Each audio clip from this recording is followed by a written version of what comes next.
In this video, we'll walk through how to close clients in Socket and free up space in your active client allowance. To get started, select the Clients option from the left-hand menu. This will then display any active clients and any prospects that you have currently in Socket. Closing a client doesn't delete them, it simply moves them out of your active list so you can then start adding new ones without having to change the subscription if you run out of client allowance. To close a client, find them in your client list and then select them.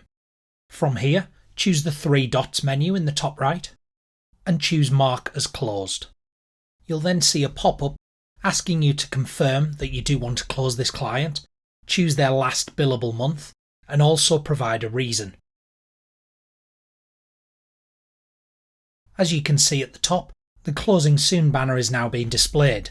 This means the client is not yet closed, but is due to close soon as you set the last billable month in the last step.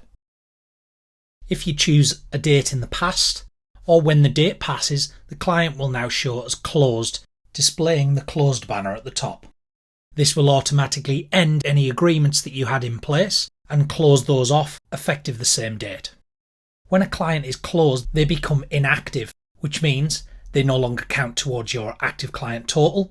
You can reopen them at any time if you need to work with them again. Any historical proposals and documents will still be stored here on Socket. However, they won't be reopened with the client. To do this, when in the client record, choose the three dots menu and then choose Reactivate Client. You'll be prompted if you want to reactivate them. You can then create a fresh proposal for this active client. This covers how you close a client and how you reopen a client in Socket.